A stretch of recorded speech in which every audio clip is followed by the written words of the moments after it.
Alright guys, welcome into our first few games of the Magic Round. We start with the Knights and the Tigers, and God, there's some interesting things happened last night across those two games.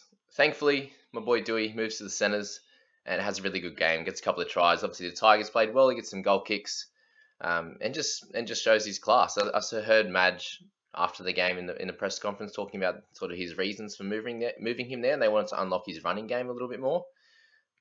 Not sure if I think he was doing that already at 6, and that's kind of what a running 6 is meant to do, but I don't know. It's just my opinion. He knows more than I do, that's for sure. Yeah, so that was Dewey there, and Frizz was actually really low scoring for the majority of the game, and then exploded near the end and got a bunch of tackle breaks and a try there to get 81. So great stuff from those guys. Brayley with an easy try there at the end. Basically went over untouched, a metre from the line, so good defence, Tigers. But 64, and I had to captain him in the alternates team, and so that did all right, and he got a little early mark there. So there you go. Nothing to worry about with Brayley there with 64, obviously, and if he didn't have the try, it'd be a lower game, but we can expect a 50 score from some of these guys sometimes. Luke Brooks picked up a lot of points early, and obviously had to run the team. He had 183 metres, hit a nice line break there, and a try assist and try. So good stuff for Brooks. If you've held him over the last bunch of weeks, you've been rewarded with a few good scores leading up to this round 13. I think you're definitely going to be holding him from here on for that sole reason. But yeah, a couple of good scores for you. Kurt Mann, whoever I told to bring in, picks up 57 without doing too much really. 92 metres, 280 kick metres, 20 tackles, no misses. Did have 3 errors, but a line break and 4 tackle breaks to get his 57. So not doing a hell of a lot to get a good score there, and you've got him at a nice discount, picking up those types of scores. So look forward to that over the next sort of 6 to 8 weeks before you might have to move him on. Eventually when a Pierce comes back or something like that. Talau with the try with 47, well done to him. Watson with 47, he got 53 minutes. So the worries about the minutes aren't there, I suppose. Can we say that? Him and Barnett had 90 minutes between them. No, sorry, 100 minutes between them. So last week they were about 80, or just pretty much 80 between them, and this time 100. So them splitting the minutes doesn't really make sense this week. So 53 minutes for Watson. You just keep holding him. I hope a lot of people didn't trade him out because at 47 you take that over. A few of the guys I'm going to talk about in a second that killed me trading in. Cross them with 47. He's going to do well over the next few weeks again at that cheaper price, make you some cash, but he won't play with 13, which is a bit of a pain. Little with 45 and 67 minutes, so awesome if you're still holding him for that reason. Clem with 50 minutes again, but 43 and just no real attacking stats again, and not hitting 200 meters like he did last time, which is a pain. And also, if you got Twile there with 48 minutes, he's just not getting used like we hoped he would, which is not good at all. And yeah, do you just keep holding him until 13? It's probably the safest. We've got so many players out. When Simkin, Stefano, perhaps been out. You got Fafita out if you're holding them. There's just so many guys you're holding at the moment. It's not worth trading out Twile, I don't think. Like you cop the loss in price and just cop his 40 odd points. It's a better score than what an Alvaro and these types of guys are going to throw up here, or Tyson Gamble, should I say it? So yeah, I'd be holding him at this stage. Barnett with 39 in 47 minutes. God, he's turned from a very, very, very good keeper to just not good enough, unfortunately. 39 in that 47 is what you'd expect. Didn't even get to kick goals in the end. So Barnett is a very big worry. Again, you're holding him until at least 13, 14, and then if he keeps this role, then I think you've got to move him on, unfortunately. But you can obviously wait and see over the next few weeks because things change very quickly. Tommy Talau, here he is with the decent scores at the 260 price tag. We called it. Well, I called it that he might be a pickup, but we don't want to get him now. We want him in 13. Saifidi with a low score. Leilua gets subbed off. Of course he gets subbed off when I trade him in. My only real annoying one of the night, and to be honest, at 37, it's not the worst thing in the world, but it is his worst score of the year. So, and first time he didn't get 80 minutes. It gets subbed off for, I think, Ghana when he come back on. So, Blough coming on and taking off an edge, and then an edge coming back on. It's a bit of a worry. Hopefully, it's just a 1 week thing when they're actually winning, and he hasn't had any time off this year in terms of playing 80 minutes every game and hasn't missed a game. So hopefully that's what it is. But yeah, he wasn't scoring that great all game with there being so many points scored. Like when you're sitting there with 30, what was it, 24 to 6 or 24 to 4 so early in the game, and he's sitting on 8 points with a few runs and offload and an error or something like that. It's very hard for you to accumulate those base stats when it's just points after stoppage, so nothing to really worry about apart from the minutes, but you'd hope that goes back to 80 and he's just getting a bit of a rest this week. Garner played 70 as well, so with them winning, maybe they keep that. Who knows? Fitzgibbon with 35, so again, not on our radar at the moment. Keep him losing some cash and work out how he's going to go closer to round 13. Bradman Best with 32, so a bit of a better game, but again, you're going to be losing some cash. He'll be under 500k very soon. And right for the picking, Dane Laurie with 30, did get a try save and a try assist, and still had a low game, only 81 run meters. So you would hope that in a winning side, he'd be scoring tries and setting a few up, but wasn't to be. Again, you just keep holding him until after 13. Everyone's going to run out of trades by then anyway. So, and then Sean Blough, I saw someone was trying to trade in Madden. I was like, that's a very silly decision, off the bench especially. But yeah, there's that there. Blough with 13 in 24 minutes. It's kind of what I was expecting, somewhere around the 30-minute mark maybe. And with his low PPM of that 0.65 or what he's been doing in the New South Wales Cup, it wasn't going to be too exciting, his score. So 13 in this 24 minutes.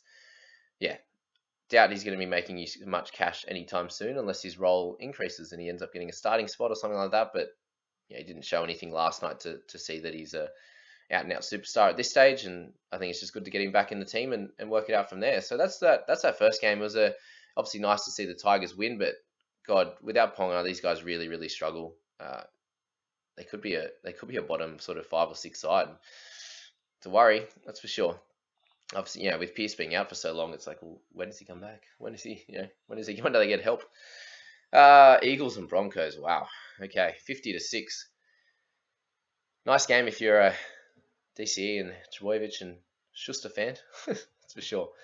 I still don't have him in my team, Tommy. I knew that this game he was going to obviously do pretty well. Thankfully, 2 tries and 2 try assists only equated to 59 points, because anywhere up in that 70+ range for me, being close to top 1,000 and not owning him really is a big killer. So the 59 against the Broncos, I'll cop, but yeah, he's just incredible still, and gets an early shower, which is good for me, and good for his hamstrings for sure. So went on to Tommy Daley with 68 there, so an average of 60 for the year, still only just below what he was averaging last year, and is still a complete gun. So keep holding him if you do have him, but just does a bit of everything, which is great.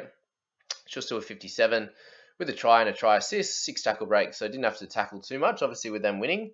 But it's good to see him get 126 meters and a few kicks. Did get sin bin though, so he could have had a much bigger score than what he had. So what is it? 8 sin bins last night, 4 in this game, 4 in the other. So crazy. Lockie Croker goes as well with 55, so he had a really good game, but also got the sin bin, so could have got a lot more right at the end of the game, obviously, for both these guys. Thankfully, it wasn't during the middle, and we lose 10 minutes from him. I can't believe how good Croker's been going. Averaging 42 now. Crazy. Marty with 54. Saab with 53. The Ferrari out there doing it. Another couple of tries, a couple of line breaks, try assists. So awesome work for Jason. Still averaging 27 for the year with how good he's going over the last month. So he'll be very, very happy man that Tommy Trbojevic is back in the squad, that's for sure. Jakey Trbojevic earns himself a meat pie, so well done to him with 52. Didn't have to do too much tackling, so it's good to see he could still get 52 in that kind of that type of game where he didn't have to do too much work other than run the ball. Garrick for 51. If you're still holding him, that 9 goals would have been very nice.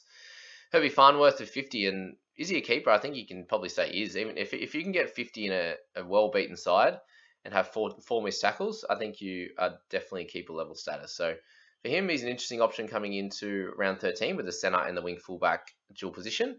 If you really like him as a player, then I think he's worth bringing in for sure. Not just off the back of that, but he's had obviously a lot of good games. A little bit more up and down, I'd say, is his type of scoring, but is what it is with the centers. They're gonna score a 20 and they're gonna score a 60. That's where it's at for that 40 average. All right, Kepi, had a few people bring Kepi in. Did get 62 minutes and a try, so well done to him.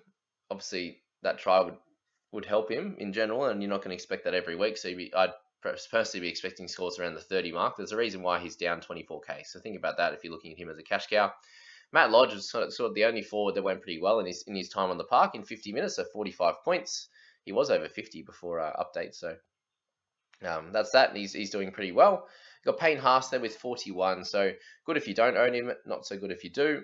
We'd like that price to come down a little bit further, and obviously just in this type of game, he's going to get smashed and not have to, and yeah, he had no dominance basically in his running game. 118 meters, no attacking stats, so we can cop a 41 when you get absolutely hammered like that. But if it's against the Manly boys and then you play some other good teams over the next bunch of weeks, then you worry that that's going to happen regularly. I don't think it will, but that's that there. Sarko with the only try for the Broncos, and it was pretty lucky, kind of just like the boys were on him and he just kind of slipped out of the tackle and off he went and ducked over and scored. So yeah, you take his 37. Flegler with 35. Okay, so this is it worrying signs that he only got 35? I don't think so. Again, no really attacking stats. Didn't get to run the ball too much and get the tackle breaks. Got a couple of offloads in that 60 meters. So really, the main worry is he got 60 meters. Like you'd be hoping for at least 100. If you're playing 50 minutes for a middle in the lock position, but 35, he doesn't really make much money in that 35. But again, if there was really no forwards in this game, especially on the Broncos side, that did well, so I wouldn't be stressing too much about Flegg if you brought him in, hoping for a closer game next week. Pangai. So the people squad ended up bringing in Pangai and Tyson Gamble. So fun times. Pangai with 31. Wow. Not what you want. Lucy did better than him. So that's good. 37, 31. Again, this is just one of those games. Try not to worry about 6 missed tackles, 2 errors, a penalty. So that's what 18 points into merits that he could turn at least half of them into some attacking stats in another week when they're not getting hammered. So try not to worry about it. But this is kind of what happens with those fringe gun keepers. They find it hard. It's hard for them to find a way to make it happen when the chips are down. You know what I mean? Like whereas someone like Cleary, obviously they're winning majority of their games, but Smithy, Cameron Smith, these types of guys in better teams, they're more likely to be a closer game or winning. But even if they aren't winning, they can usually score pretty well. DCE was better at this in the last few years than he is this year, but those types of guys will be able to do that for you and play pretty well and still score pretty well in a beaten team. You can see all the Broncos guys that played big minutes and just scored terribly, like Milf's in there, Ricky's in there with big minutes, etc. So Coates is down there with 18. Yeah, if you're still holding Ricky, it's definitely, God, it's a pain in the ass. You're trying to hold him until 13. Turpin with 33 minutes this week. So how do you even work out? He played, 80 last week and then 33 this week. So who knows? And I suppose the main one we're going to talk about is Tice there with 4 in his 70 minutes. Got a try saver.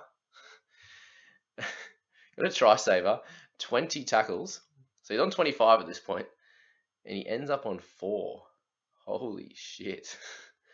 7 missed tackles, 3 penalties, and a sin bin. So 11, 25. So negative 25. You take all those points all the way, and then he's got 20 run meters and 44 kick meters. So the 44 kick meters is a big worry as to why he wasn't kicking that much. Yeah, misses taking him 10 minutes with the sin bin. Just a gamble gone wrong, obviously. How do you get 2 40s, look completely solid, and then just get a 4? Oh, if you brought in Zach Sini last week and then gamble this week, I don't want to say it. All the Facebook guys will tell me, delete the app. Far out. You're crying in your bed right now. You're probably still not up at this time at the thought of Tyson and those that big mouth guard sticking out there. What? There you go. I think we're going to leave it on that, guys. Hope you enjoy this. Hit like, subscribe if you're enjoying these guys. I'm away in a different scenery today and this weekend at my mate's wedding, so hopefully I can put out the video tomorrow at a reasonable hour, but it might be a little bit later. Hope you enjoyed this, guys. We'll catch you in the next one. See you later.